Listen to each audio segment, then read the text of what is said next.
"Merry Christmas, ma'am," said the waitress in sign language, and the elderly woman decided she would be the perfect daughter-in-law for her billionaire son.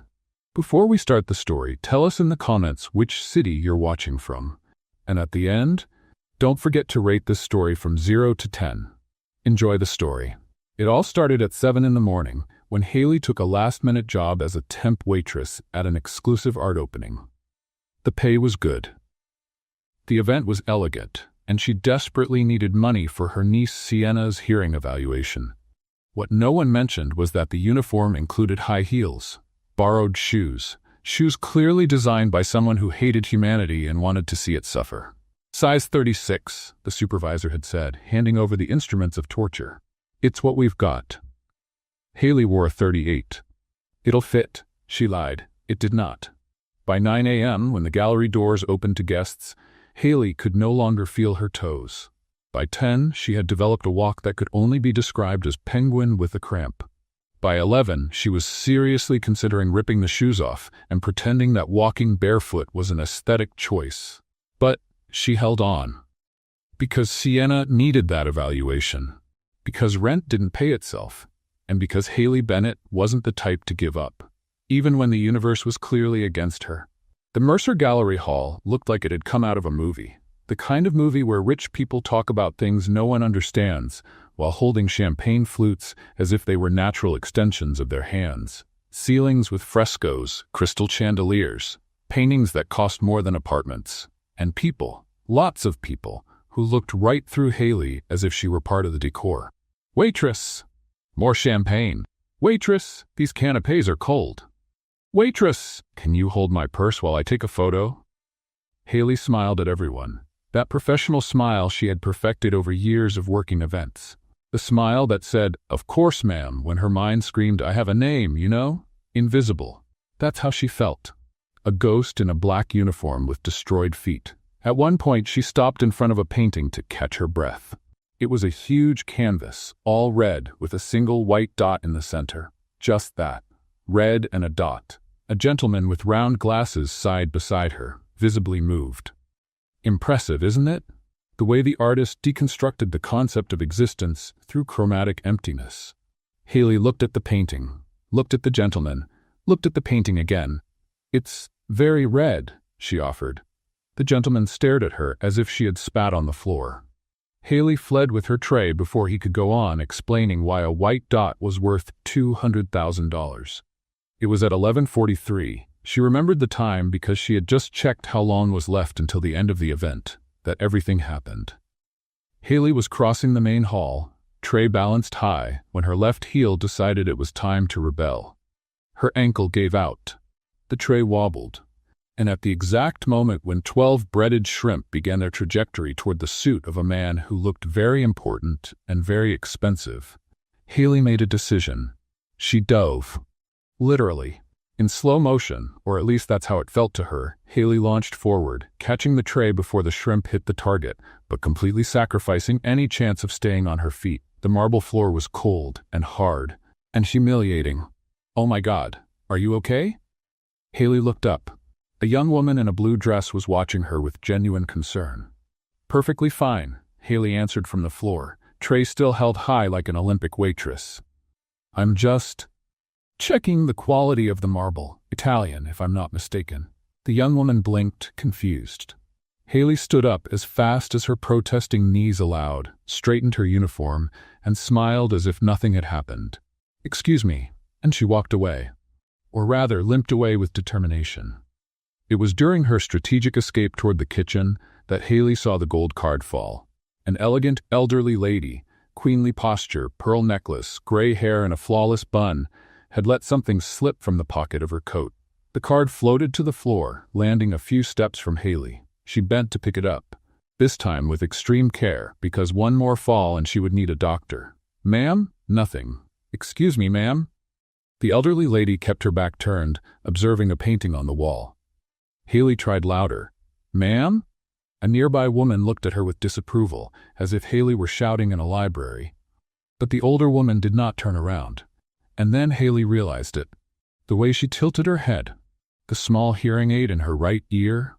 The eyes that looked for lips to read instead of sounds to hear. Haley's heart tightened. She knew that look. She saw it every day in Siena. Without thinking, she walked around and moved into the woman's line of sight. With gentle movements, the same ones she used with her niece since she was a baby, Haley signed in sign language. "Excuse me. You dropped this." The older woman's eyes widened. Haley held out the golden card and added, still signing, with a gentle smile. "Merry Christmas, ma'am." Miranda Mercer did not remember the last time she had cried. Maybe at her husband's funeral, 15 years ago. Maybe when Ethan graduated from college. Maybe never. Because Mercers did not cry. Mercers faced things. Mercers overcame. Mercers made other people cry in negotiations. But there, in the middle of her own gallery, in front of a waitress with scraped knees and a sincere smile, Miranda felt her eyes sting. In the last 8 months, since her hearing began to fail, she had become invisible in a different way. People shouted at her as if she were foolish.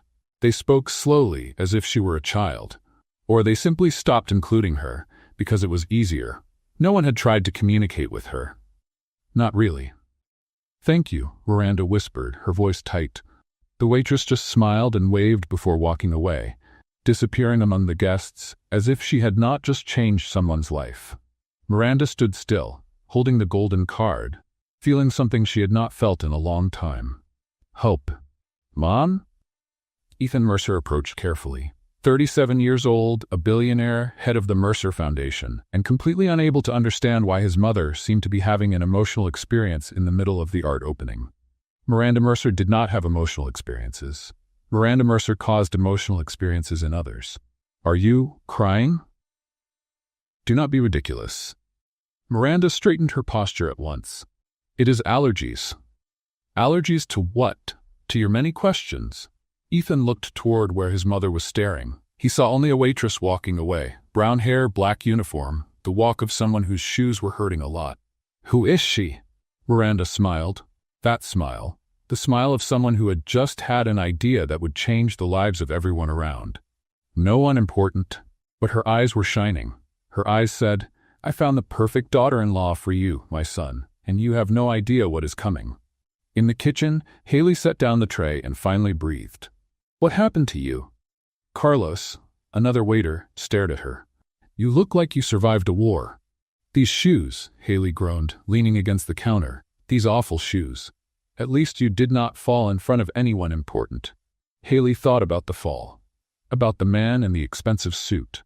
About the elegant older woman. "Yes," she lied. "At least that." 2 more hours. She only had to survive 2 more hours. What Haley did not know, what she could not imagine in a million years, was that on the other side of that wall, one of the most powerful women in Savannah was planning her future.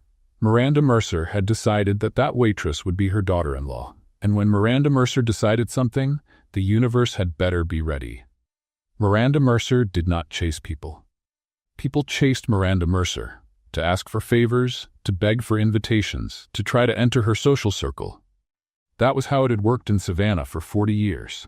But there she was, hidden behind a bronze sculpture, spying on a waitress like a nosy teenager. "What am I doing?" she murmured to herself. The answer was clear. She was following the young woman who had touched her heart with 3 silent words, and she had no intention of stopping. Haley had come out of the kitchen with a new tray, this time with champagne, because apparently the universe wanted to test her with liquids that stain, and she tried to get through the last hour of the event. Her feet did not hurt anymore. That was because she could not feel them. "Excuse me, miss." Haley turned and came face to face with the elegant older woman from before, the lady with the golden card, the one who understood sign language. "Oh, are you all right? Do you need anything?"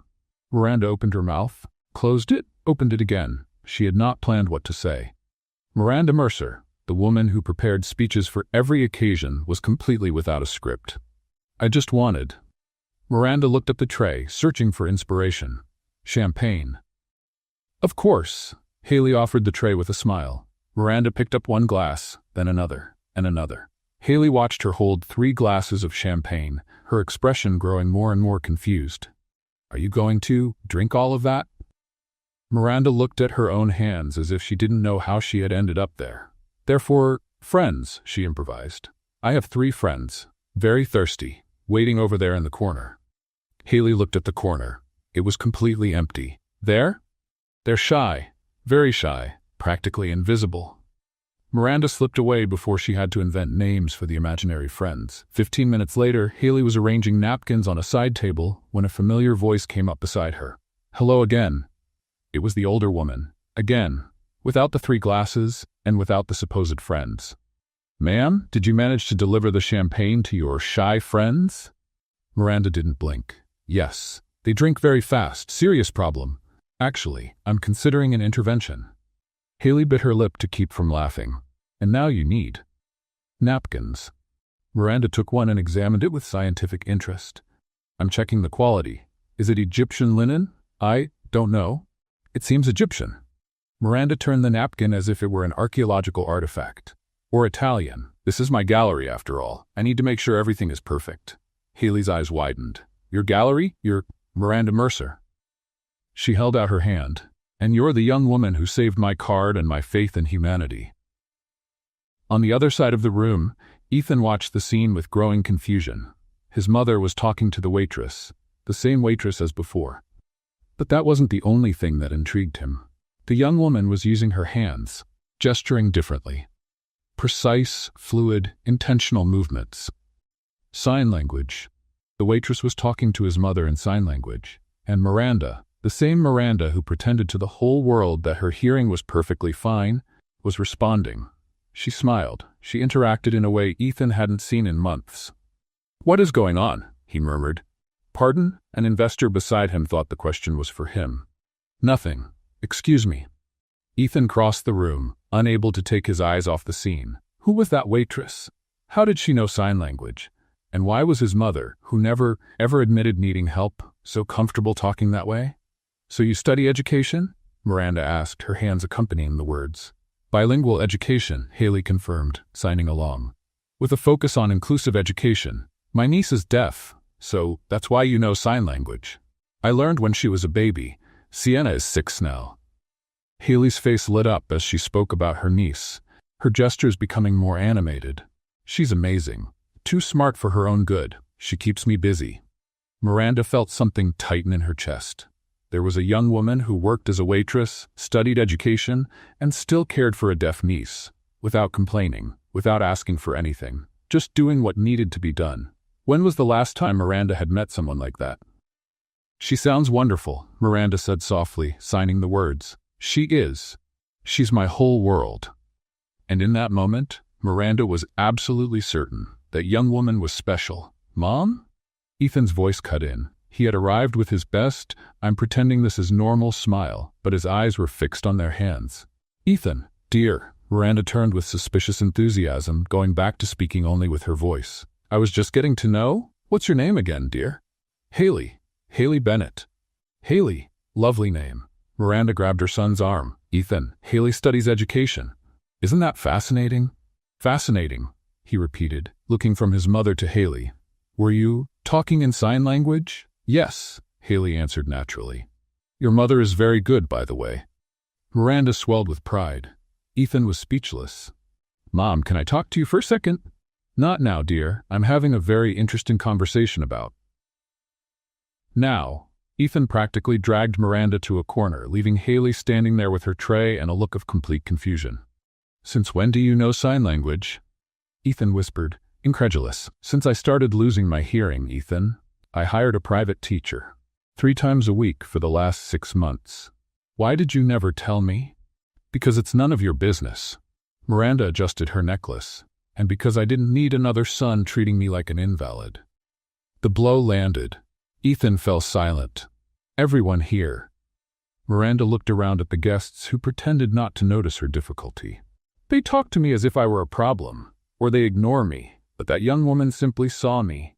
She talked to me as an equal, without pity. Ethan stayed quiet. He hadn't imagined his mother felt so isolated. Mom, I don't need pity, Ethan. Miranda regained her composure. I'm just saying it's refreshing to meet someone genuine. When Ethan looked back, Haley had disappeared among the guests. You're planning something, he accused. Me? Miranda smiled. Never. Mom, I just think the Mercer Foundation could use someone with experience in inclusive communication. We have that new social program, remember? You want to hire her? Invite her to lead a few sessions. Miranda adjusted her pearls. Accessibility matters, doesn't it? Ethan knew that tone. It was the tone of someone who had already decided everything. Why do I have the feeling this is going to go very wrong? Miranda only smiled and went back to the hall. His mother was up to something. 3 days after the opening, Ethan Mercer had a brilliant idea. At least, that was what Miranda wanted him to think. It all started at breakfast. Miranda was sitting at the table, flipping through a magazine about accessibility, something Ethan had never seen her read in his life. "What's that?" he asked, pouring himself coffee. "Culture, dear?" Miranda turned the page with grace. "You should try it sometime." "Since when do you read about sign language in companies?" "Since I realized the Mercer Foundation is behind on this." She sighed dramatically. "It would be a shame if our social programs were not inclusive. What would the newspapers say?" Ethan took a sip of coffee, watching his mother with the same look he used in business meetings. "Interesting. And I suppose you already have someone in mind to solve this terrible inclusion problem?" "Me?" Miranda put a hand to her chest. "I have no idea what you're talking about. Mom, I negotiate contracts with the fiercest sharks in the market. I recognize a trap when I see one." He smiled. "The waitress from the opening, Haley." Miranda didn't even blink. "What a coincidence you mention her." "No coincidence at all. You left that magazine strategically open to the page about inclusive communication, the same topic you discussed with her for 20 minutes. 15 minutes. Are you admitting it?" "I'm correcting your accuracy. A good CEO should pay more attention to details." Ethan laughed, shaking his head. "What are you planning, Mom?" "Planning? I only want the best for the foundation." Miranda took a sip of tea.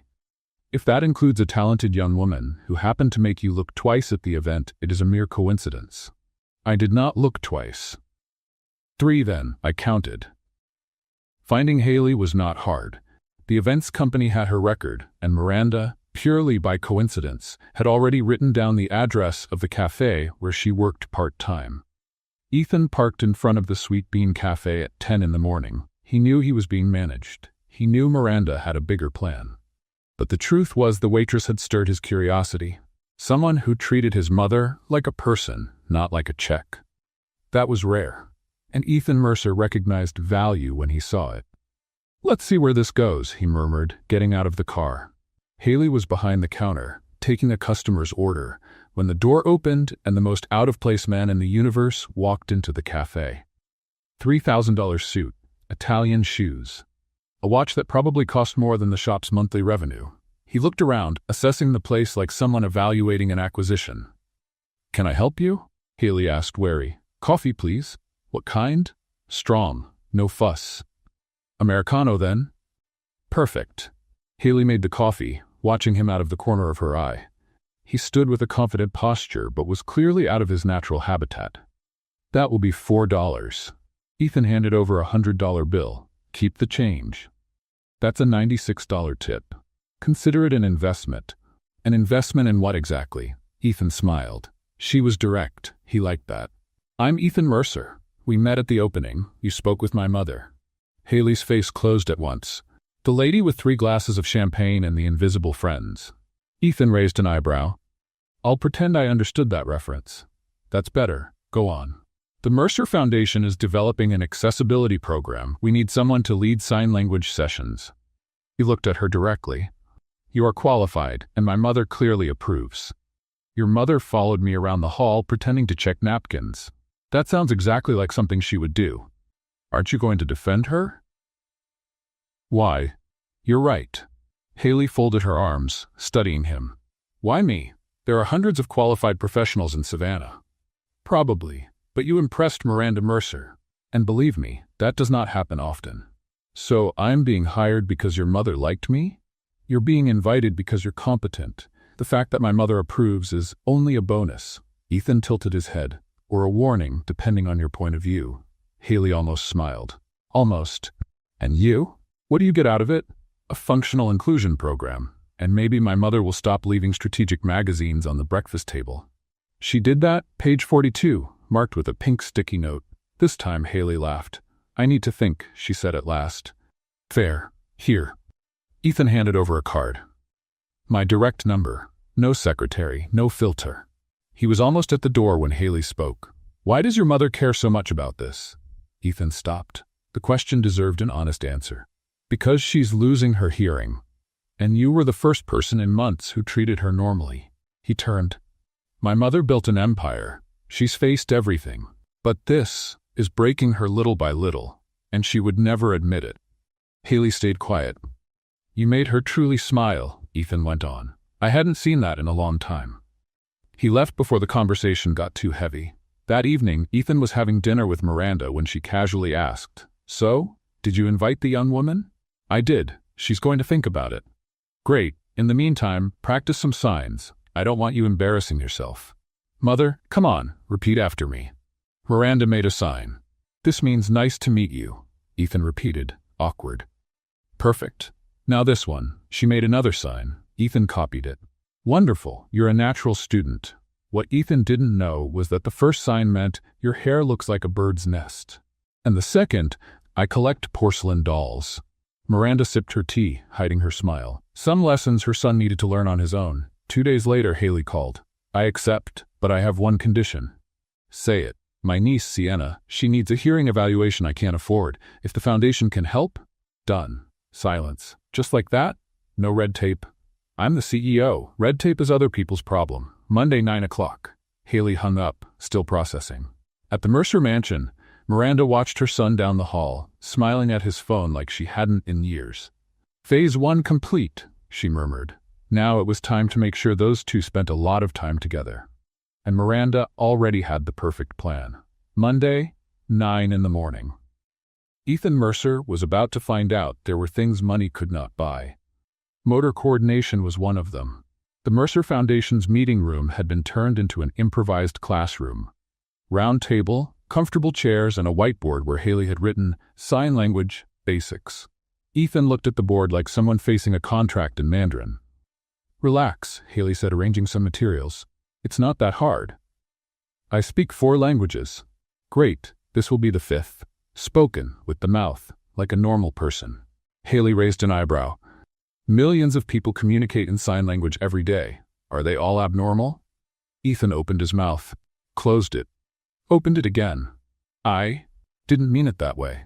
"I know, but your panicked face was funny."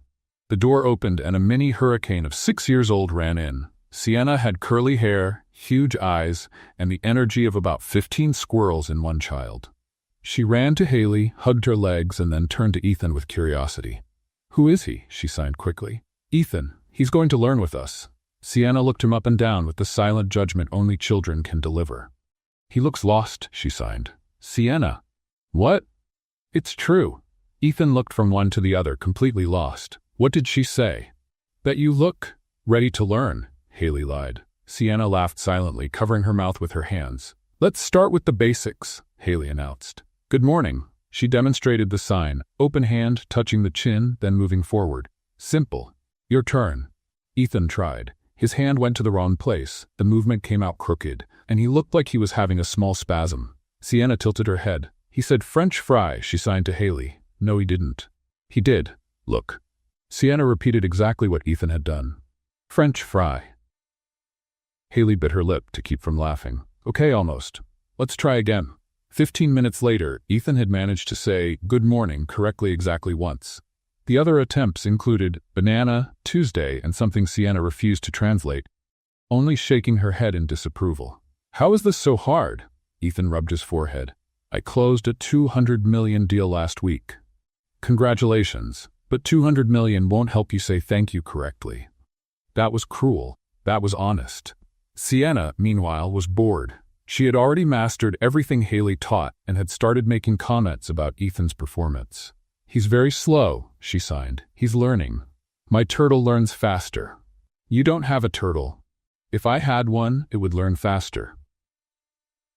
Outside the room, Miranda Mercer was watching through the crack in the door. She had told herself she would just stop by to check if everything was going well.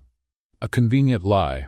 In truth, she couldn't stay away. Through the crack, she saw Haley patiently guiding Ethan's hands. She saw Sienna laughing silently at every mistake.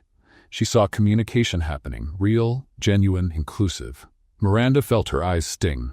This was what she wanted. This was what she needed to see more of in the world.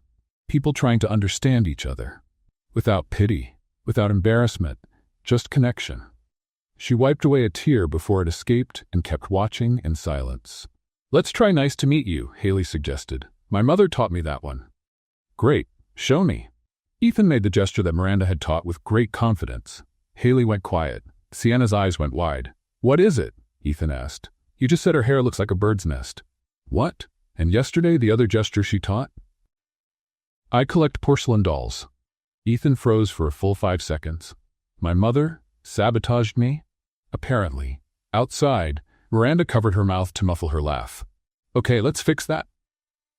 Haley stepped closer to Ethan. "The correct sign is like this." She took his hands to position them correctly. And then something changed. The touch was gentle, professional, but when their eyes met, neither of them moved. Haley's hands were still holding his. The air grew heavier. "You need to spread your fingers more," she said, her voice a shade lower than usual. "Like this?" Almost. Neither of them let go. Sienna looked from one to the other, then made a sign to herself that meant, "Adults are strange." The moment broke when the door opened all the way. Miranda walked in as if she hadn't been spying for 20 minutes. "Hello, I just came to see how things are going." She smiled brightly. "Did I interrupt something?" Haley dropped Ethan's hands as if they were on fire. "No, nothing, just finger placement." "I see." Miranda nodded. "Placement is very important." Ethan shot his mother a look. "You taught me the wrong signs on purpose." "Me? Never." "Bird's nest, mother? My teacher must have taught me wrong. How awful. I'll sue him." "You're not suing anyone." "True. He's very nice." Miranda turned to Sienna. "And who is this princess?" Sienna studied Miranda with alert eyes. Then she signed slowly so the lady could follow. "Are you his mother?" Miranda replied in signs, a little shaky but determined. "I am." "And you are Haley's niece?" Sienna nodded, impressed. "You sign well for an old person." "Sienna?" Haley's eyes went wide, but Miranda laughed, a genuine laugh, the kind Ethan hadn't heard in months. "I like her," Miranda said. "Honesty is rare these days." The lesson went on for another hour. Ethan went from disastrous to just bad. Sienna gave scores from 0 to 10 for each attempt. He never got more than a 4. And Miranda stayed in the corner, watching everything with a smile she couldn't hide. When it ended, Haley was putting away the materials while Ethan massaged his hands. "This is more tiring than a board meeting. But more useful. Debatable. You said thank you correctly 3 times. 3 times out of 50 attempts. Progress is progress." Sienna tugged on Haley's sleeve. "I liked it here," she signed. "Can we come back? Every week, remember?" Sienna's eyes shone. Ethan watched the interaction, something warming in his chest. That little girl, there was something special about her. "Same time next week?" Haley asked. "Same time," Ethan confirmed, "but maybe with less maternal sabotage." Miranda, already at the door, pretended not to hear.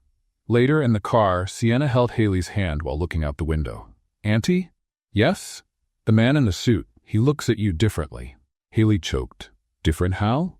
"Like the prince looks at the princess in movies." "Sienna, that's... And you look at him like that too." Haley opened her mouth to deny it.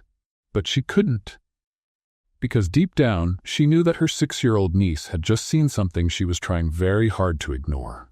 Miranda Mercer did not believe in coincidences. She believed in strategic planning, flawless execution, and quality coffee. And for the last 2 weeks, she had been using all 3 to bring her son together with a certain sign language teacher. It all started with small accidents. In the second class, Miranda showed up with coffee and cookies for everyone, but there were mysteriously only 2 cups. "Oh, how clumsy," she said without a hint of remorse. "You two will have to share." In the third class, the meeting room's air conditioner broke, forcing Ethan and Haley to use a smaller room. Much smaller, practically a closet with ambitions. In the fourth class, Miranda accidentally gave the wrong address to Haley's driver, which made Ethan need to take her home. "Your mother is very present," Haley commented during the ride. "That is a polite way to say it." What would be the not polite way? "Compulsive manipulator with Cupid tendencies?" Haley laughed. I was going to say intensely involved. You are too polite. But the masterstroke came in the 5th week. The Mercer Foundation occupied a historic building from 1842 with restored rooms that were usually closed to the public. Miranda, however, had the keys to everything. "Haley, dear," she intercepted the young woman in the hallway after class. "You need to see the historical room. It is simply magnificent. I really should get going." "Nonsense. It is 5 minutes. Ethan, go with her. You know the history better than I do." Ethan sighed. "Mother, what are you?" "Go." Miranda practically pushed them inside. "I will wait here." The historical room was, in fact, impressive. Walls with mahogany panels, old portraits, 19th century furniture. Haley turned slowly, taking in every detail. "Wow, this is amazing. It was my great-grandfather's office. He started the foundation in 1923. Your family has history. Too much, sometimes." Ethan pointed to a portrait. "That is my grandfather. People say I look like him." Haley tilted her head. "Same jaw, same I know I am right look. I do not have that look." "You are doing it now." Before Ethan could respond, they heard a click. And then, footsteps moving away. Ethan ran to the door and turned the knob. Locked. "Mother?" He knocked on the wood. "Mother?" Silence. On the other side of the hallway, Miranda walked calmly toward the elevator, whistling a cheerful tune. "Oops," she murmured, putting the key in her pocket. "What a tragedy." "She locked us in here," Ethan said, incredulous. "My own mother locked us in a room. Technically, it is your family's room. That does not help." "I know. But your face is funny." Ethan turned to face her. Haley was leaning against an old desk, biting her lip to keep from laughing. "Do you find this funny?" "A little." "We're stuck. You have a $3,000 phone in your pocket. Call someone." Ethan pulled out his cell phone. No signal. "The walls are too thick. Old construction." "Then we are officially stuck." "Apparently." Haley looked around. "Well, at least the prison is pretty." They sat on a Victorian sofa that probably cost more than Haley's apartment. The initial silence gave way to a strangely comfortable conversation. "Your mother is," Haley searched for the right word. "Insane?" "I was going to say determined. That is an understatement. She just wants you to be happy." Ethan was quiet for a moment. "I know, but she has a peculiar way of showing it. Locking you in rooms with random women? You are not random." The words came out before Ethan could stop them. The air changed. Haley looked at him. "I am not?" "No. You are." He hesitated. "Different." "Different how?" "I have not figured it out yet, but I want to find out." Their eyes met. The distance on the sofa felt smaller than before. Haley felt her heart race. This was dangerous. She was starting to get attached to a billionaire, with a mother who clearly had plans. "Ethan, yes, your mother is trying to set us up, I know. And you are letting her?" "Apparently." "Why?" He smiled, a genuine smile, without the CEO armor, "because maybe she is not completely wrong." 40 minutes later, the door finally opened. Miranda appeared with a perfectly rehearsed look of surprise. "My goodness, you're still here? The door must have jammed. How awful." "Mother, the key is in your pocket." "How observant you are, dear. You locked us in on purpose." "What a terrible accusation." Miranda turned to Haley. "Dear, would you like some tea? You must be traumatized." "Actually, it was interesting." Miranda's eyes shone. "Was it?" "Mother," Ethan warned. "What, can I not be interested in the well-being of my guests?" Later, while Ethan took a work call, Miranda pulled Haley into a corner. "May I be honest with you?" Haley nodded, cautious. "I know I seem like a meddling old woman." "You are not." "I am, and I do not mind." Miranda sighed. "But I have my reasons." She looked at her son through the glass window. "My husband passed away 15 years ago. Since then, it's just Ethan and me. And now," she discreetly touched the hearing aid. "Now I'm losing one more thing." Haley felt her chest tighten. "Mrs. Mercer." "Miranda. Call me Miranda." The matriarch pulled herself together. "I'm afraid of growing old alone, but I'm even more afraid that Ethan will be alone. He works too much, smiles too little, doesn't let anyone in. And you think I think you make him smile for real, and that's rare." Miranda held Haley's hand. "I'm not asking you to fall in love with him. I'm just asking you to give it a chance." Haley looked at Ethan, who was gesturing animatedly on the phone, completely unaware of the conversation. What if it doesn't work? What if it does? When Haley left that night, her head was a mess. Miranda was intimidating, and sweet, and manipulative, and genuine, all at the same time. And Ethan was a problem. A problem with brown eyes, a rare smile, and hands she couldn't forget since that touch in the first class. Her phone buzzed. A message from an unknown number. "Sorry for the temporary arrest. Dinner tomorrow? As an apology. Just the two of us. Without my mother, I promise. Ethan." Haley stared at the screen for a long moment. A voice in her head screamed to refuse. It was too risky, worlds too different. But another voice, one that sounded suspiciously like Miranda, whispered, "What if it works?" She typed the answer before she could change her mind. "Only if you can say good morning correctly in signs." The reply came in seconds. "Challenge accepted, but if I say French fries, you still have to go." Haley laughed to herself in the car. She was in trouble. And for the first time in a long time, she didn't mind at all. Ethan was already at the restaurant when Haley arrived. Sitting at a table with a view of the Savannah River, checking his watch as if time were a late employee. "You got here early," she said. 20 minutes. Strategic preparation." That has a name. It's called anxiety. In the corporate world, we call it proactive anticipation. Did you just make that up? Totally. Haley laughed and sat down. So, she rested her chin on her hand. Did you practice? All week. Show me. Ethan took a deep breath, focused, and signed with the concentration of a surgeon in a delicate operation. Haley watched. "And?" he asked. "First try, good night. Second, I like cheese. Third, good morning, perfect. 2 mistakes in 3 tries. I'm getting better. Statistically, yes. I'll put that on my resume." Dinner flowed like a conversation between old friends. Ethan told her about the time Miranda made him wear a tuxedo at 12 to learn to carry himself like a mercer. Haley told him about Sienna convincing the whole class that she was the daughter of a European princess. "She's 6 and already convinces people better than I do," Haley said. "Bright future in politics, or in sales, or in world domination. That's an option too." Over dessert, Ethan asked, "Is the flirting working?" Haley pretended to evaluate. 7 out of 10. "Did it go up a point since the start of the evening? You got the right dessert fork? Impressive for a billionaire." "I practice." When they left the restaurant, Haley was floating. The world felt lighter, more colorful, more possible. She should have been suspicious. Good things never lasted. A week later, Ethan invited her to the launch cocktail for the Foundation's accessibility program. "You're part of the project," he said. "You should be there." "As an employee? As my guest?" "Ethan, please." Haley hesitated, but she ended up accepting. The next day, she went shopping. Alone, because taking Sienna to a dress store was a guarantee of comments that were a bit too honest. She spent 2 hours trying on options, too short, too long, too bright, too plain, too I'm trying too hard, too I'm not trying hard enough. Then she found the dress.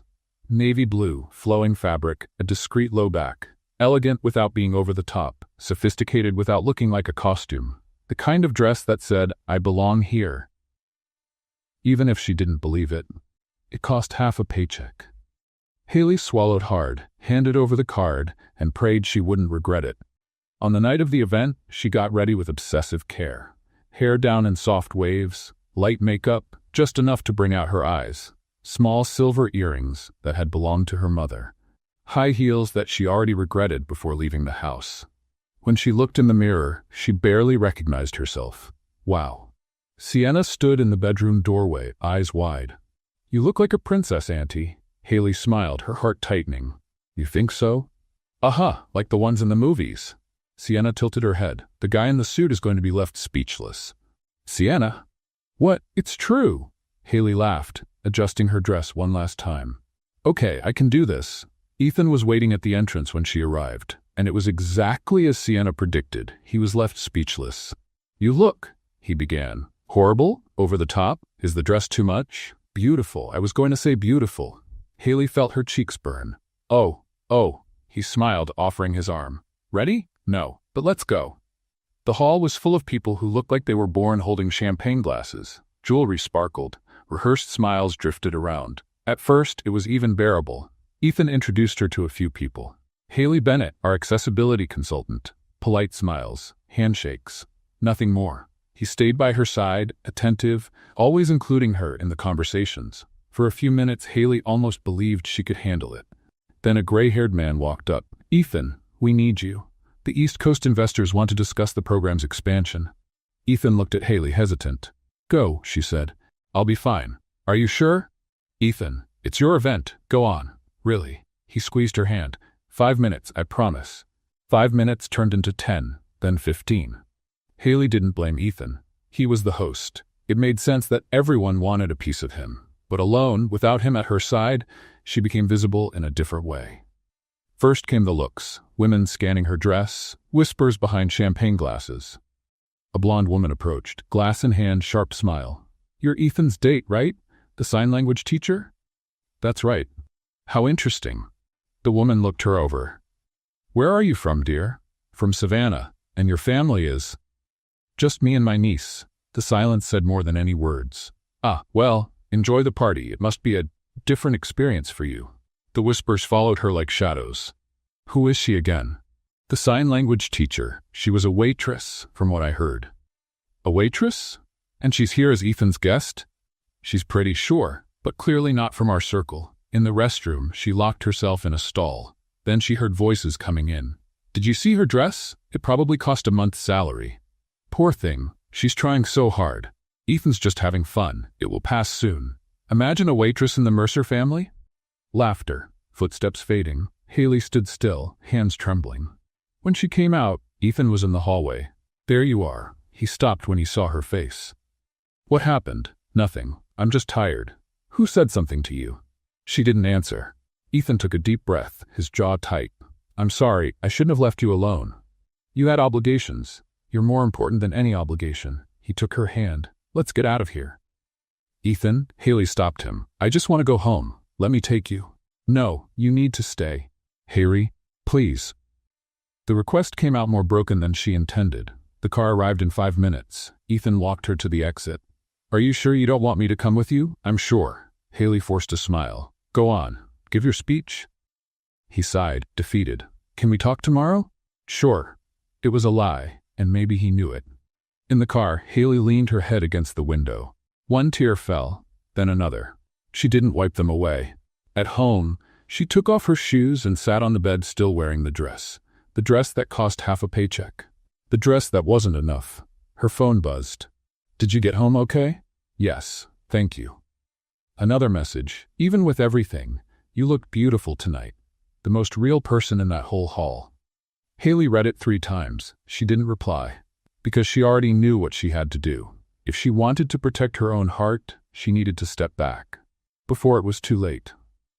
Years of serving at events had taught her how to become invisible when needed. But avoiding a stubborn billionaire who had her number, her address, and a mother with private detective tendencies? That was a new challenge. Ethan's first message came the day after the reception. Good morning. How are you? Haley stared at the phone for 5 minutes. She typed 3 different replies, deleted them all. She only answered, fine. Busy here. We'll talk later. They didn't talk. On Monday, she sent a formal email to the foundation. Dear all, due to academic commitments, I will need to reschedule this week's sessions. Sincerely, Haley Bennett. Ethan called 15 minutes later. She didn't answer. He texted, academic commitments? You know you have my number, right? She replied, sorry, busy week. Sienna has the flu. A lie. Sienna was perfectly healthy and at that very moment trying to teach the neighbor's cat to do little soccer kicks. On Wednesday, Ethan tried again. Is Sienna better? Still a bit sick? I can send a private doctor. No need. Then can I bring soup? No, I mean thank you, but there's no need. She's allergic to soup. Haley stared at the message she had just sent. Allergic to soup. She had just said her niece was allergic to soup. Allergic to soup? Ethan replied. It's rare, very rare, a genetic condition. Haley put the phone down and covered her face with her hands. She was the worst liar in the world. At the Mercer mansion, Ethan stared at his phone like it was an unsolvable riddle. Allergic to soup? He murmured. Is that even a thing?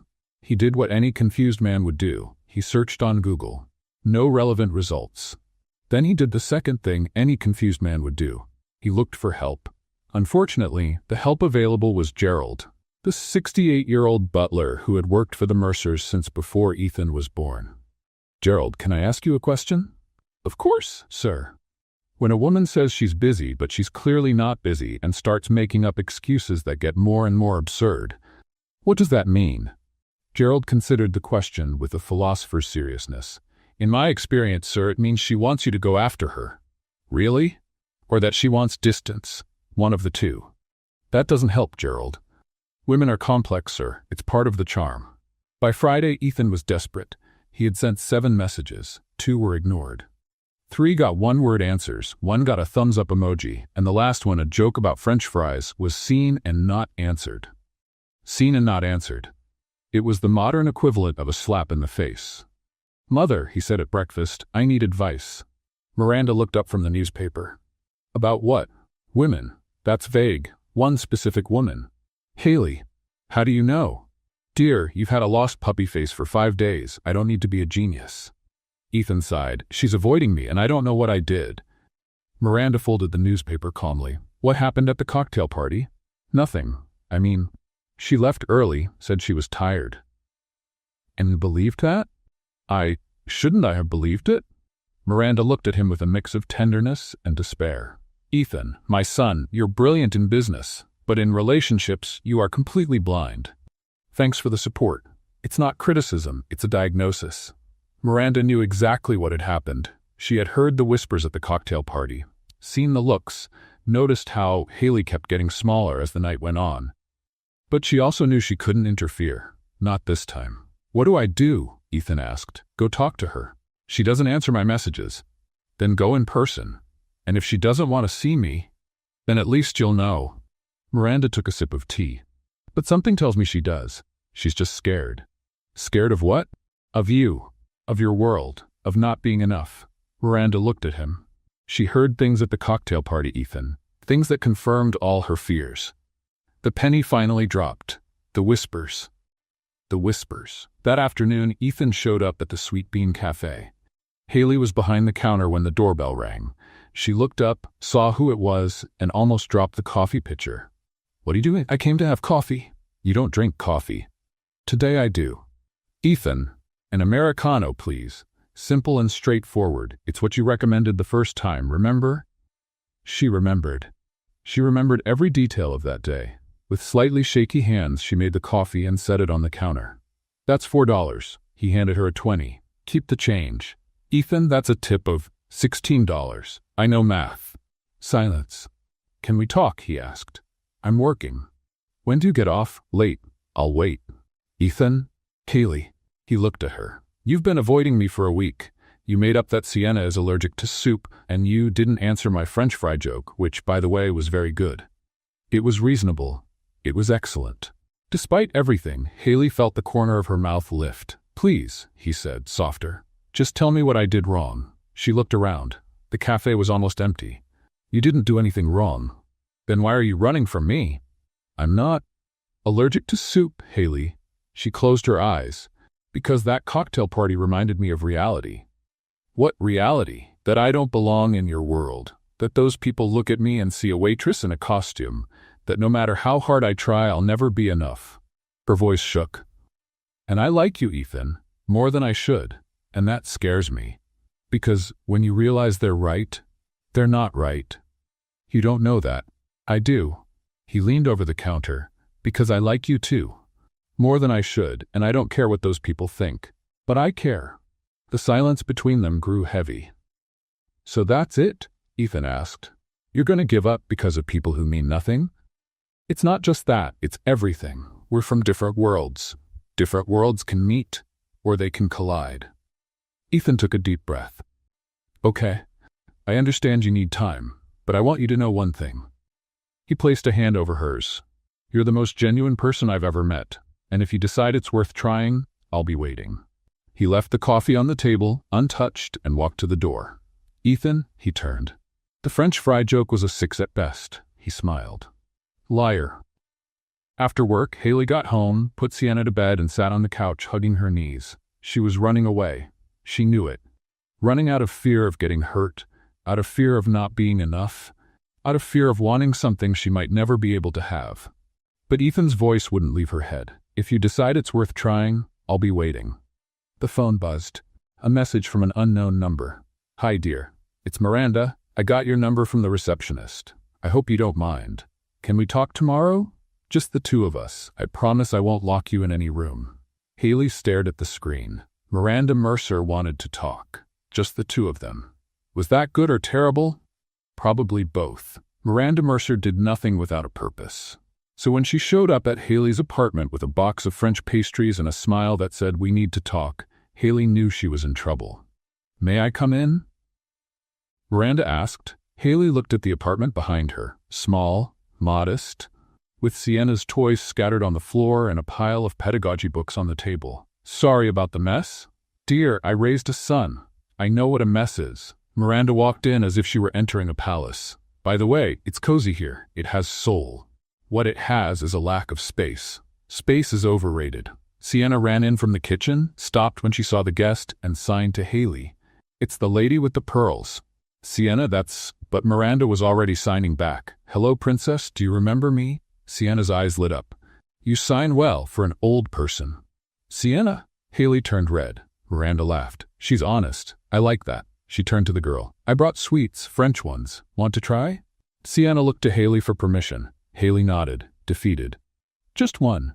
"3. Sienna negotiated. 2. "Deal." The girl grabbed her sweets and ran to the bedroom, leaving the two of them alone. Miranda sat on the couch as if it were a designer armchair. "She's delightful. She's a hurricane in human form. The best kids are." Miranda studied her. Did you raise her alone?" Haley hesitated. "Since my sister passed away, 3 years ago." The air grew heavier. "I'm sorry," Miranda said softly. "I didn't know." "Few people know. It's not something I talk about much." "What happened? If it's not intrusive to ask." Haley sat in the armchair beside her, hands clasped. "It was a serious illness, discovered late. In 6 months she was gone." Her voice faltered. "Sienna was 3. She didn't understand why Mommy wasn't coming back. I promised I'd take care of her. And here we are." Miranda was silent for a moment. "You gave up a lot. I gained much more." Haley looked toward the bedroom. "She's all I have." Miranda took a deep breath. "Can I tell you a story?" "Of course." "When I met Ethan's father, I was a secretary. He was the heir to a centuries-old fortune." Miranda smiled at the memory. "His family hated me. They thought I was a gold digger, self-interested. She's not our level, they said." Haley's eyes widened. "You?" "Myself. Hard to imagine now, isn't it? The great Miranda Mercer." She laughed softly. "I spent years trying to prove I was enough. Years hearing whispers at parties. Years feeling like I didn't belong. What changed? I changed. I stopped trying to fit their mold and made my own." Miranda looked at her. "But it took time and courage and a man who never, not for a second, made me feel inferior." The message was clear. "Ethan isn't like that." Haley said quietly, "I know. That's why I'm here." Miranda leaned in. "My son is many things. Stubborn, a workaholic, terrible at sign language." Haley almost smiled. "But he has never looked at anyone the way he looks at you, and I've known my son for 37 years. "Mrs. Mercer." Miranda. Haley took a deep breath. "I like Ethan. A lot. But you're afraid. Very." "Of what exactly?" "Of not being enough. Of embarrassing him. Of always being the waitress in everyone's eyes." The words poured out. Of Sienna growing up seeing her aunt treated as less. Of Ethan waking up one day and realizing everyone was right. Miranda listened in silence. "Are you finished?" Haley blinked. "I think so." "Great. Now listen." Miranda held her hands. "Those people at the cocktail party, they are empty. They inherited everything, built nothing. They look down on you because you represent what they will never be, someone real. But I am not finished." Miranda squeezed her hands. "You raised a child on your own while working and studying. You learned an entire language out of love. You made my son smile in a way I had not seen in years. And you still think you are not enough?" Haley felt her eyes sting. "You do not understand." "I understand more than you think." Miranda let go of her hands and stood up. "I am not here to convince you of anything. The decision is yours. But do not make that decision based on fear. Make it based on what you want." The doorbell rang. Haley frowned. "I did not." Miranda smiled, adjusting her pearl necklace. "Oh, it must be Ethan. I told him to come pick me up." "What? Oops, I forgot to mention." Miranda walked to the door. "What a lovely coincidence." "Miranda?" But she was already opening the door. Ethan was standing in the hallway, clearly not sure what to expect. "Mother, what are you?" He saw Haley. "Hi." Awkward silence. Miranda picked up her purse. Well, I will get going. Haley, dear, the desserts are yours. Ethan, dear, behave. She turned at the door. Oh, and I am taking Sienna out for ice cream. You have 1 hour. Mother. But Miranda was already walking toward Sienna's room, leaving the two of them alone. I swear I did not know she was going to do this, Ethan said. I know, she is unpredictable. That is the understatement of the year. Another silence. May I come in? He asked. Haley hesitated. Then she stepped to the side. Ethan looked around the apartment. Small but cozy. Photos of Sienna on the walls, stacks of books. A life built with effort. It is nice here. You do not have to lie. I am not lying. He turned to her. Haley, what did my mother say? A lot. About me. About her. About how it was before she was the great Miranda Mercer. Haley crossed her arms. She was also not enough for your father's family. Ethan sighed. She never told me that. Maybe because you never needed to hear it. He stepped closer. Haley, I need you to be honest with me. Totally honest. No excuses about soup. She almost laughed. That was pathetic. It was creative, but pathetic. He held her gaze. Why are you running? The silence stretched. Then Haley decided to be honest. For the first time, because I am terrified. The words came out weaker than she wanted.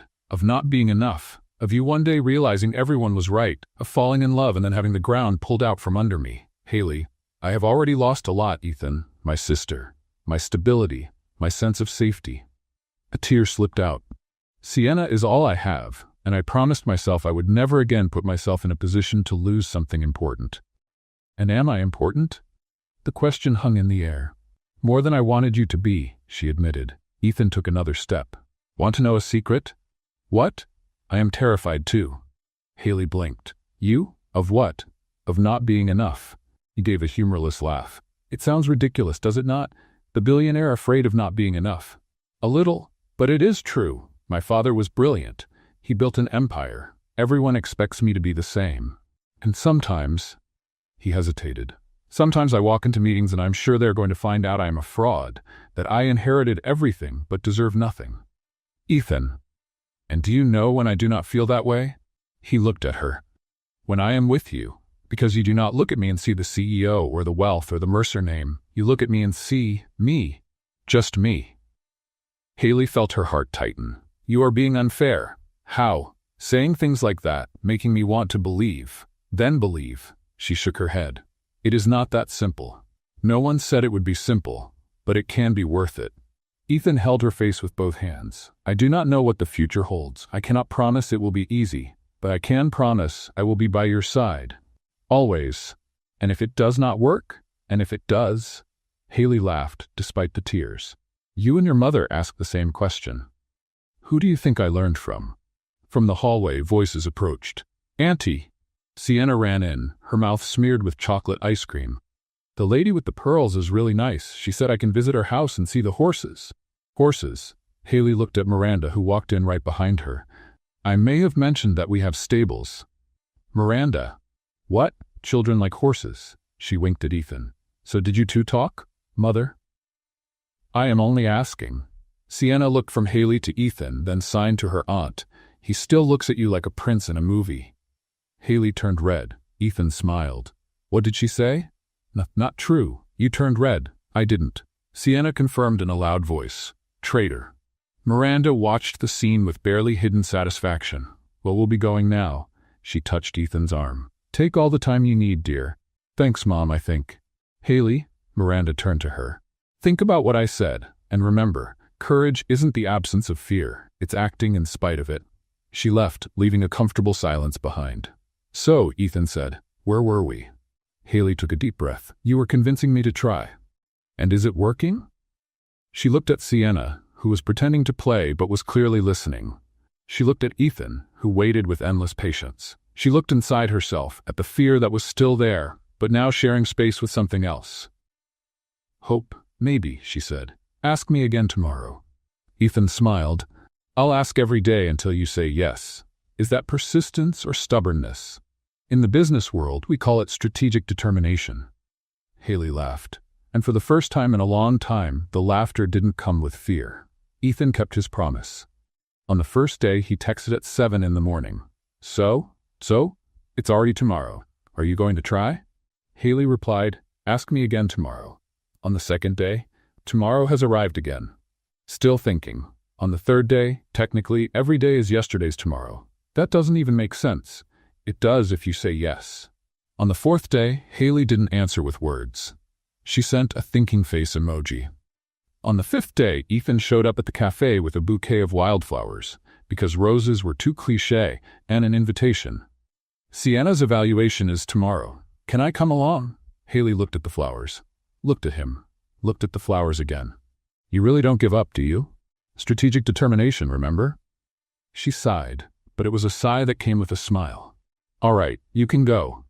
Is that a yes to the evaluation or a yes to us? It's a yes to the evaluation. The rest, ask me again tomorrow. Tomorrow arrived with Sienna absolutely convinced of one thing, that audiology booth was a spaceship in disguise. Auntie, look, it looks like the movies. Haley held her niece's hand as they looked at the audiology room. Strange walls, shiny equipment, a booth with thick glass. It's just a testing booth, dear. No, it isn't.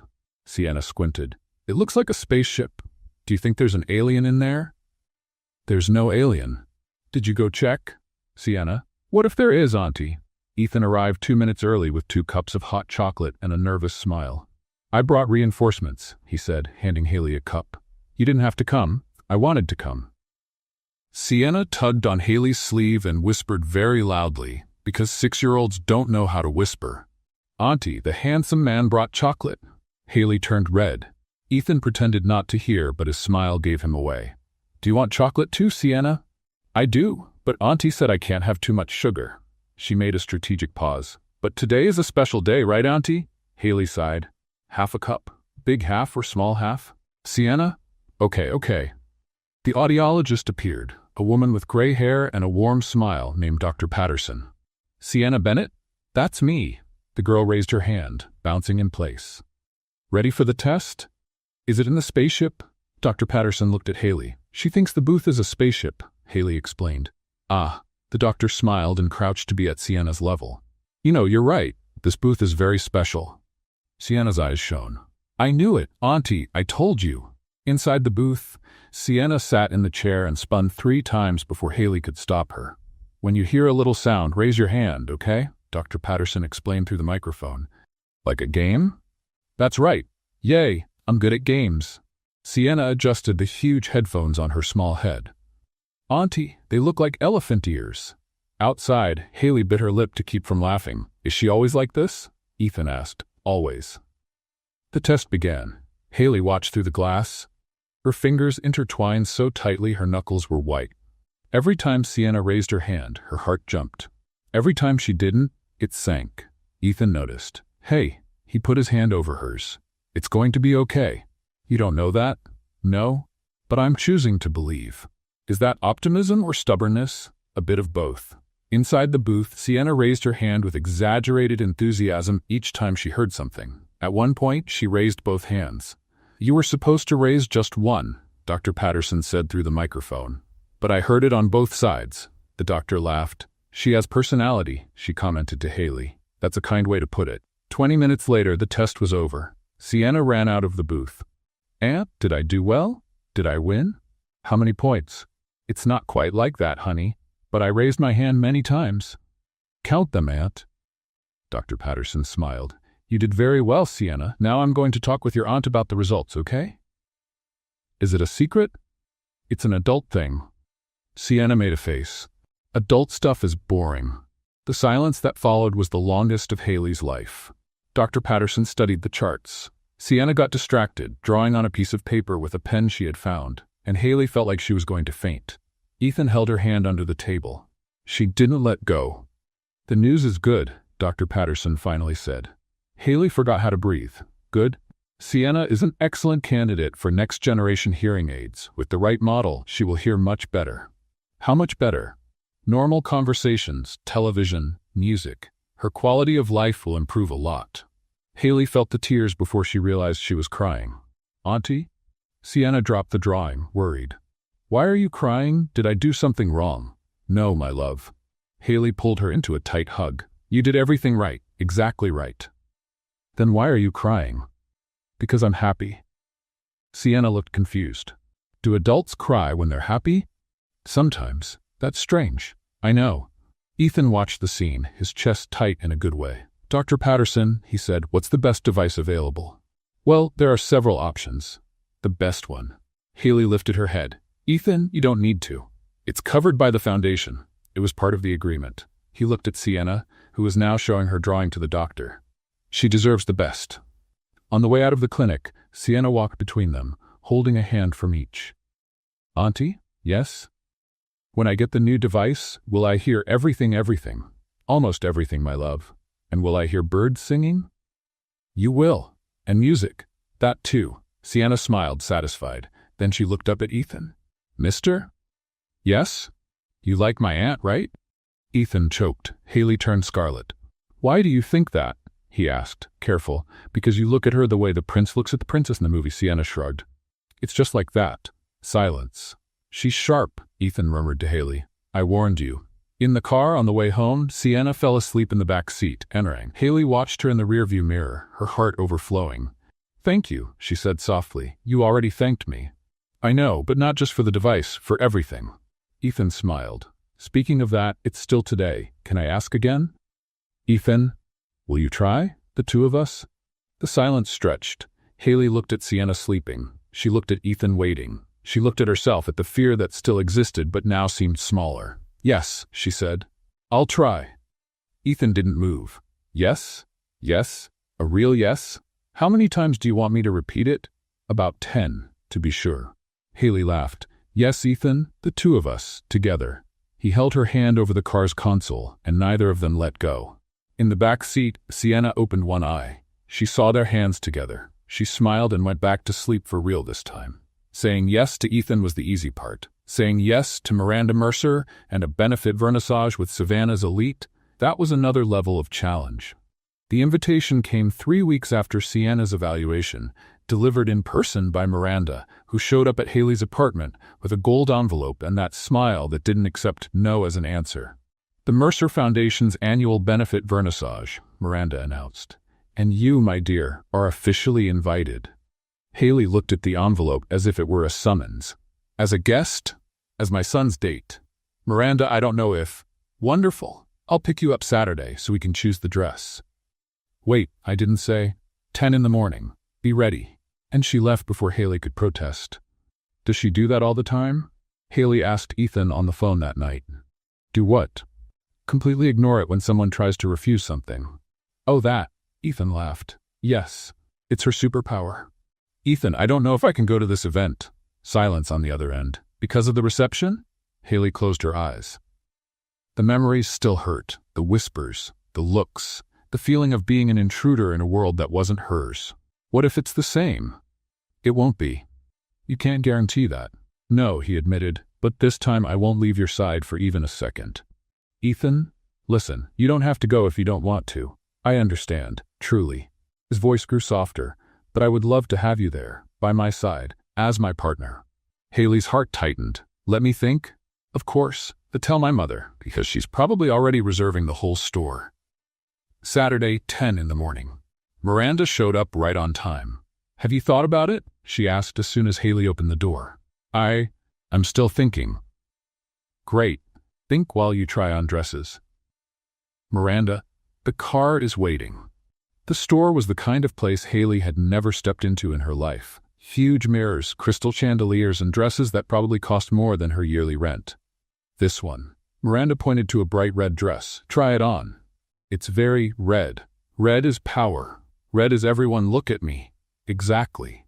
Haley tried it on. She came out of the fitting room feeling like a traffic sign. Miranda tilted her head. No, it looks like you're going to direct traffic. That's what I said. The second dress was light pink. Looks like a flower girl, Miranda vetoed. The third was black with sequins. Looks like an upside-down Christmas tree. The fourth was beige. Looks like you gave up on living.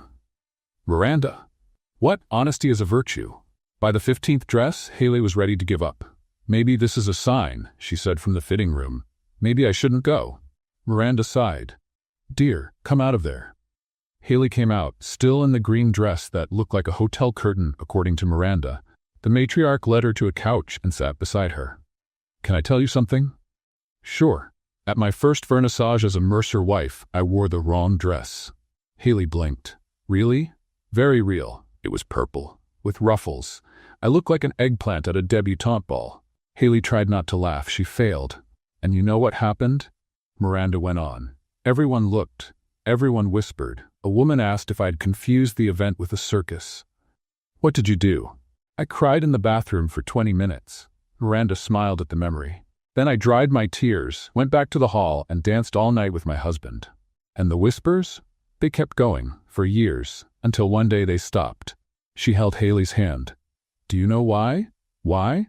Because I stopped caring. And when you stop giving power to other people's opinions, they lose their strength. Haley was quiet for a moment. And what if I can't stop caring? Then you fake it until you can. That's what all of us do at the beginning. Do you still fake it? Miranda laughed. Dear, after 40 years, I genuinely don't care anymore. But it took time. She squeezed Haley's hand. You don't have to get there today. You just need to take the first step. And if I stumble? Then you get up, and I'll be there to help. The saleswoman appeared with one more dress, teal blue, elegant, timeless. No excessive sparkle, but with a fit that seemed tailor-made. That one, Miranda said before Haley even tried it on. How do you know? 40 years choosing dresses, trust me.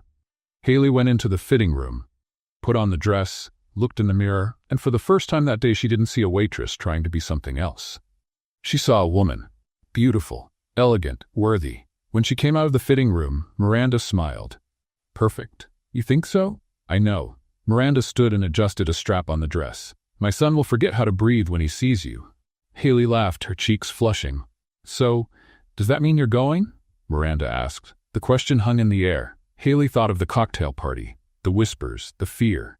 Then she thought of Ethan, of Miranda, of Sienna, who would soon hear the world more clearly. Of everything she had gained since that day at the Mercer Gallery when she signed Merry Christmas to a stranger. I will, she said. I will. Miranda smiled, a genuine smile with no strategy behind it. I knew you'd say that. Did you know or did you plan it? Both, dear, both. Leaving the store, Haley carried a bag with the teal blue dress and a fear that still existed, but now felt smaller. The phone buzzed. A message from Ethan. Did my mother convince you? Your mother is a force of nature. Is that a yes? It's a yes. You won't regret it. Promise? I promise I'll make it worth it.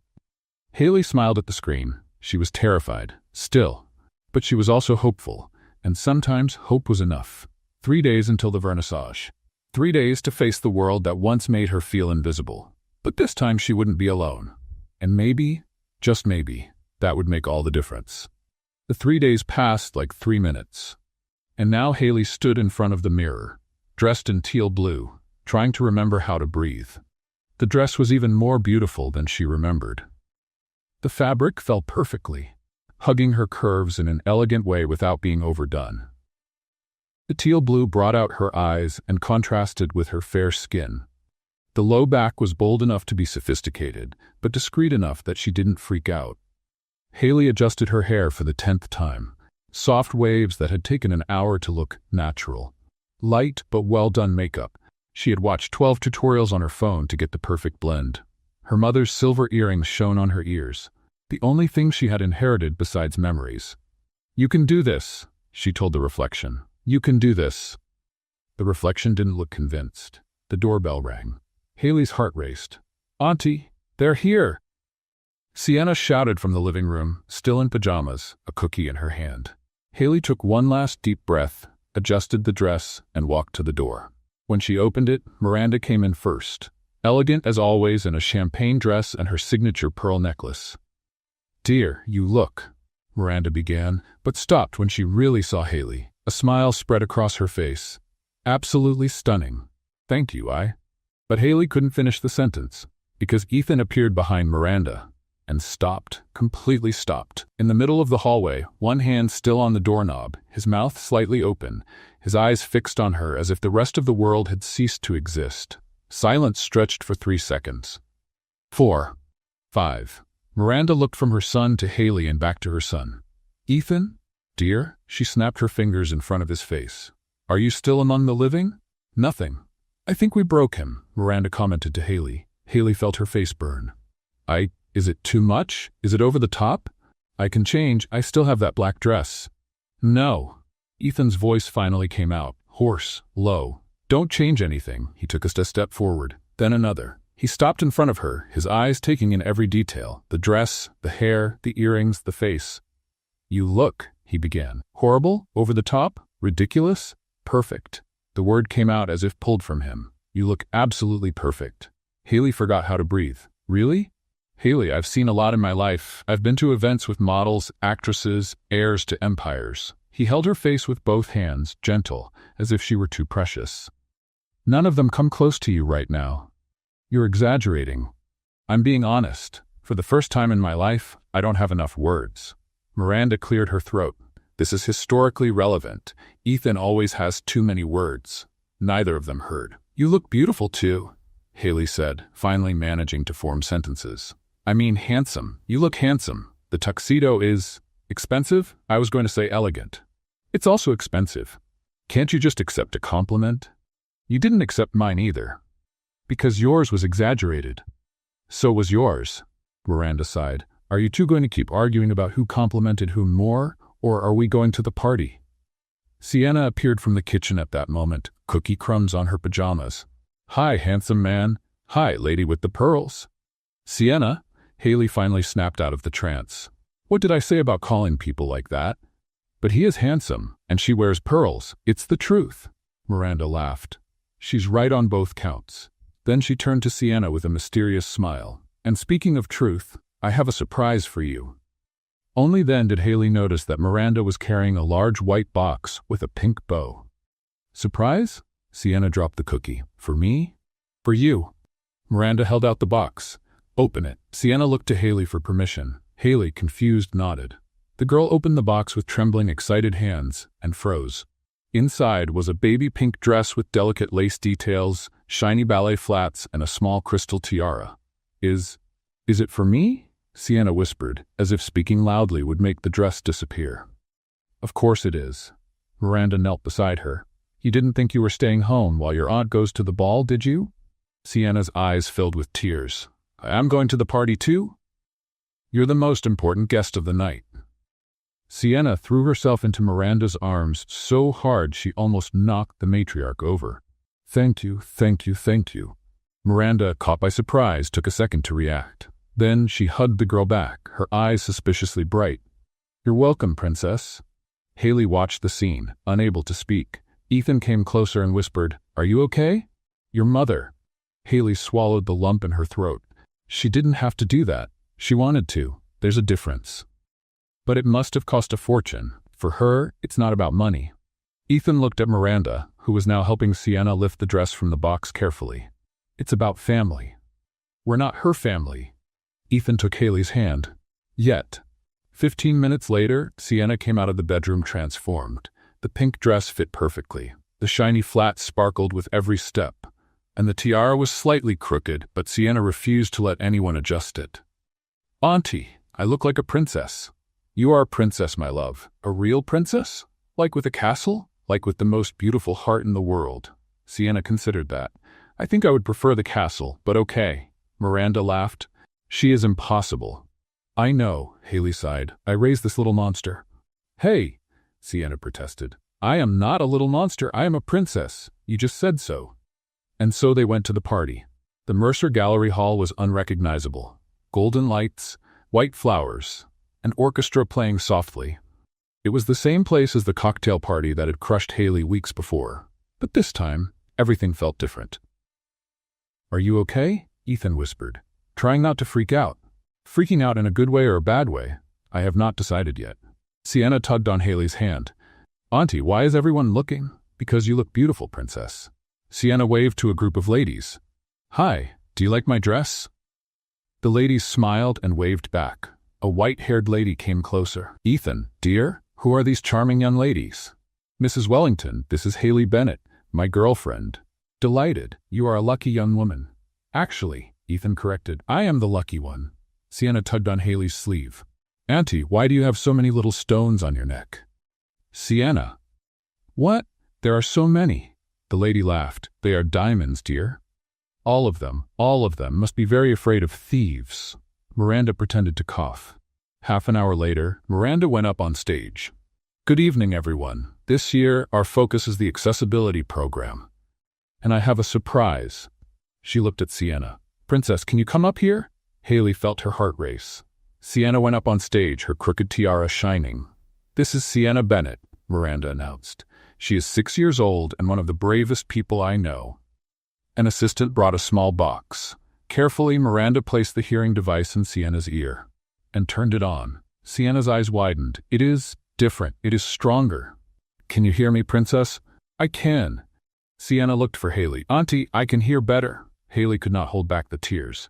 The applause was real, heartfelt. Sienna looked confused. Why are they clapping? I only put something in my ear.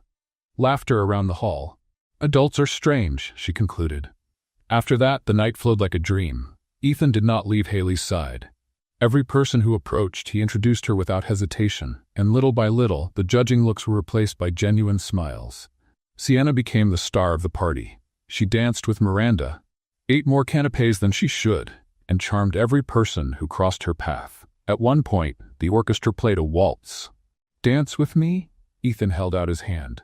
I do not know how to dance a waltz. I do not either. Let us pretend together. Haley laughed and accepted.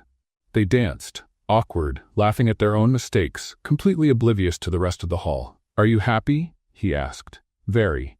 She rested her head on his shoulder. Thank you for this. For what?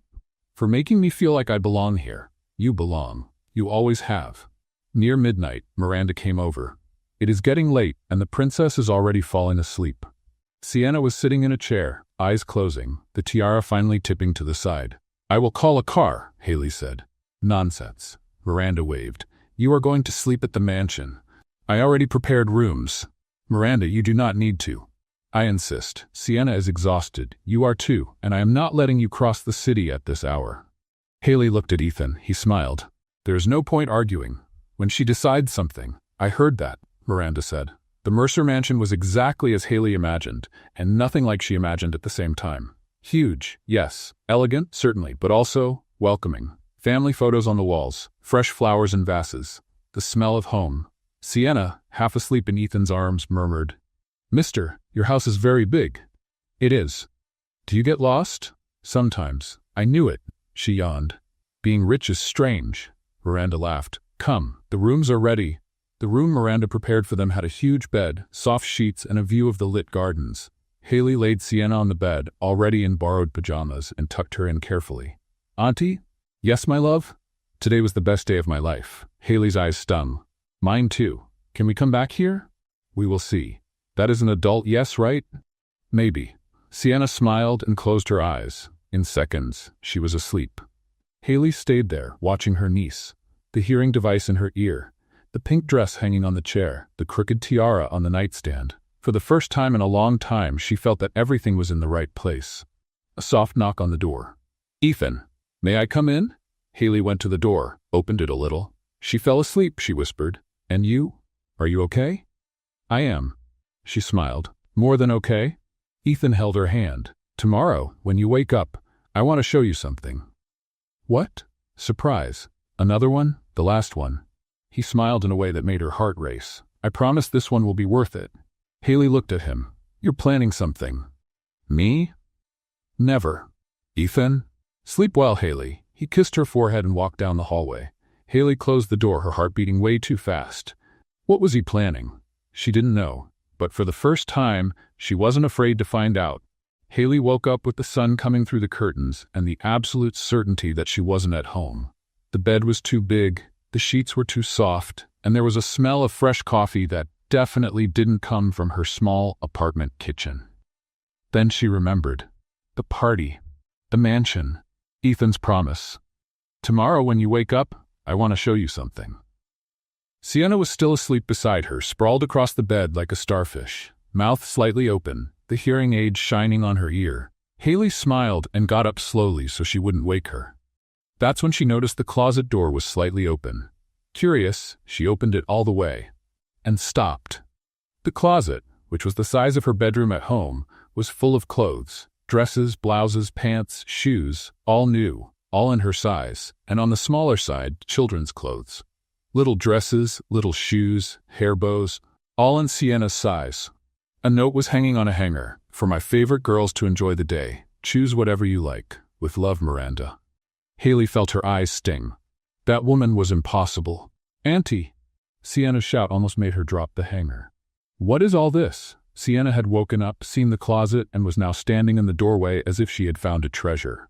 They're clothes, sweetheart. For us, apparently. All of them? They're Sienna, no need to shout. But it was too late. Sienna had already dived into the closet like a small pink tornado, pulling out dresses and shoes with wild enthusiasm. Auntie, look at this one and this one and this one. Sienna, slow down. There are hair bows. There's a pink bow. Haley sighed. It was too early for this level of energy. Half an hour later, they went downstairs for breakfast. Haley had chosen a simple white cotton dress. Sienna wore a yellow dress with sunflowers and three bows in her hair. Don't you think that's too many bows? Haley had asked. There's no such thing as too many bows, Sienna answered with absolute conviction. The breakfast room was the size of Haley's entire apartment. A huge table, fresh fruit, bread, cheeses, juices of every kind, and in the center, Miranda drinking tea as if that were completely normal. Good morning, darlings. She stood up. Did you sleep well? Very well, Haley said. Miranda, the clothes, did they fit? I wasn't sure about the sizes. They were perfect, but you didn't have to. I wanted to. There's a difference. Sienna had already sat down and was staring at the table with huge eyes. Lady with the pearls, is all this breakfast? It is, princess. Every day? Every day. Sienna turned to Haley. Auntie, can we live here? Sienna? What? There's food. Ethan showed up 10 minutes later, still in pajamas, hair messy. It was the first time Haley had seen him like that. No suit, no gel, without the CEO armor. He looked normal, human, and incredibly handsome. Good morning, he said, his voice still rough with sleep.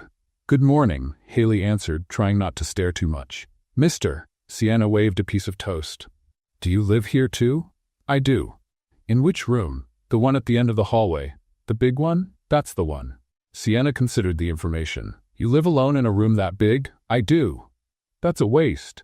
Miranda almost spit out her tea. Ethan laughed. She has a point. After breakfast, Ethan walked up to Haley. Remember the surprise? I've been curious since yesterday. Come with me. He guided her through the mansion's hallways, past rooms Haley didn't even know existed. Where are we going? Patience. You know this is torture, right? I know. He smiled. It's part of the fun. They stopped in front of a pair of glass double doors that opened to the gardens. Haley had seen the gardens at night, lit by the Christmas lights. But by day they were even more impressive. Flower beds, fountains, stone paths winding between old trees. It's beautiful, she whispered. It gets even better at sunset. Ethan held her hand. I want to show you, tonight. More surprises? The last one. He looked at her with an intensity that made her heart race. I promise. The day went by like a dream.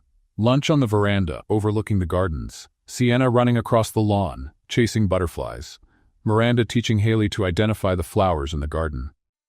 Ethan watching everything with a smile that seemed permanent. It was strange, not the place, not the people. What was strange was how everything felt, right, natural, as if she had always belonged there. In the late afternoon, Miranda showed up with another dress for Haley. Emerald green, long, elegant. For tonight, she said with a mysterious smile.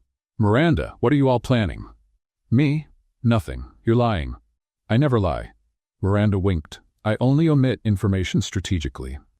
At 7 in the evening, Ethan knocked on the bedroom door. Haley opened it, already dressed in emerald green, her heart racing. He was in a suit, not the work one, a different one, softer, more intimate. Ready? For what exactly? You'll see. The gardens at dusk were magical. Lanterns hung from the trees, candles floated in the fountain, rose petals were spread along the stone path. Ethan, Haley whispered. What is this?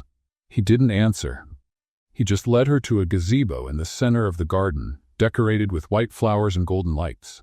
I rehearsed this all week, Ethan said, his voice slightly unsteady. Rehearsed what? He took a deep breath, and then he raised his hands and began to sign. Haley recognized the gestures. Some perfect, others not so much. You are the most. Ethan paused, frowned, and read the sign. The most amazing person I've ever met. She felt her eyes fill. He went on, his hands trembling slightly. You taught me to listen, to see, to feel.